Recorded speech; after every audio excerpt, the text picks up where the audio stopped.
Hello, coucou de petites vidéos, je fais mon cinéma pour parler cinéma, puisque je suis allée voir aujourd'hui en salle le film d'Alice Vial, L'âme idéale, avec entre autres Jonathan Cohen, Magali Lépine-Blondeau et Florence Janas. Alors je vous débriefe très vite sur l'histoire.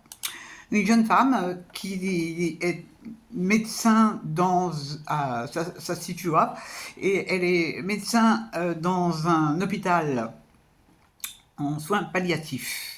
Et cette jeune femme, elle a une particularité, elle parle et elle voit les morts. Et donc, on va assister un petit peu à un épisode de sa vie.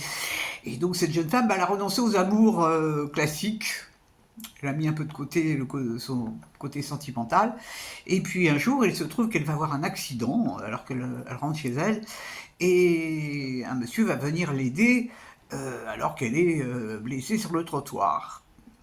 Et donc, le monsieur est absolument charmant et sympathique comme tout, et il lui déplaît pas, quoi, il lui déplaît pas du tout. Et en fait, il se trouve qu'elle va découvrir quelque chose d'assez particulier, c'est qu'en fait, ce monsieur, il est mort. Il était dans le taxi qui a causé l'accident, et donc, elle, elle, elle a un coup de cœur pour un mort. Et elle va commencer une relation avec cet homme qui va s'avérer être un fantôme absolument délicieux. Et vraiment, elle est complètement subjuguée par cette relation. Tout va bien. Enfin, elle commence un peu quand même à délirer parce que elle manque à son boulot. Elle s'occupe un petit peu moins bien des malades. Elle est amoureuse. Elle est amoureuse d'un fantôme. Et elle va même jusqu'à imaginer qu'elle se marie avec lui. Et donc on assiste à tout ça, seulement voilà, c'est un fantôme. Et ça va lui attirer quelques petits problèmes dans son boulot quand même, cette histoire d'homme qui n'est pas vraiment vivant. Donc on va assister à tout ça. Donc il y a des tas de choses qui se passent et c'est assez sympathique. Qu'est-ce que j'ai... Je ne vous raconte pas la fin. Qu'est-ce que j'ai pensé de ce film? Alors c'est un film que j'ai trouvé très chouette. Très chouette parce que, alors c'est présenté comme une comédie, je suis pas tout à fait d'accord parce que ça n'est pas toujours drôle, loin de là. Il est quand même beaucoup question de la mort, beaucoup, beaucoup, beaucoup, et c'est pas drôle. Euh, bon, pour moi, le fait qu'elle travaille en soins palliatifs, c'est-à-dire qu'elle est avec des gens qui sont en phase finale, ça doit jouer. Je me suis aussi posé des questions sur son état psychique, hein, parce que par moments, je me suis dit, mais elle est complètement folle, quoi, complètement folle. Bon, peu importe ce qu'elle est vraiment, mais en dehors du fait de parler de la mort, ça parle aussi d'une chose très importante, l'envie de vivre. Est-ce que cette femme, elle a vraiment l'envie de vivre? On se pose la question. Et c'est ça qui m'a vraiment intéressé dans le film, c'est ce questionnement par rapport à l'envie de vivre de cette femme. Le fait qu'elle vive dans un rêve, c'est quand même un peu particulier. C'est quand même un peu particulier. C'est extrêmement bien joué.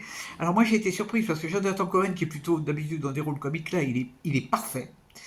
Il est vraiment très très bien.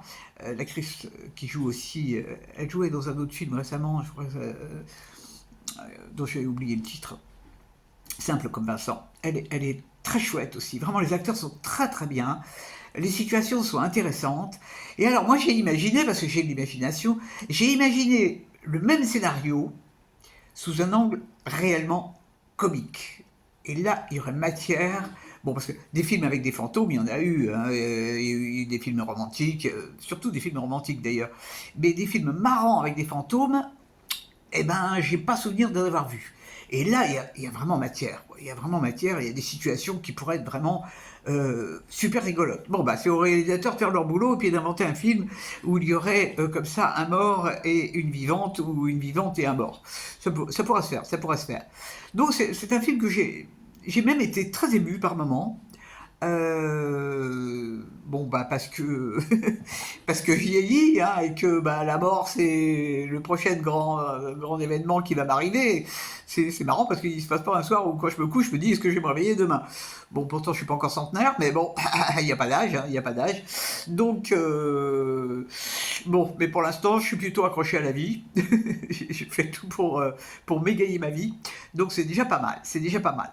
Alors voilà, donc moi je veux vraiment c'est un joli film, c'est un joli film, vraiment très sensible et je vous le recommande, je vous le recommande parce que ça change déjà, c'est une idée originale et, et puis les acteurs sont vraiment top. Voilà, voilou. Donc c'était un dimanche qui était beaucoup plus intéressant que le samedi d'hier où je me suis plombé sur Arte. Donc bon bah je suis contente, je suis fier de moi d'être sorti et d'avoir vaincu ma flemme et d'avoir vaincu le froid, parce que ça caille.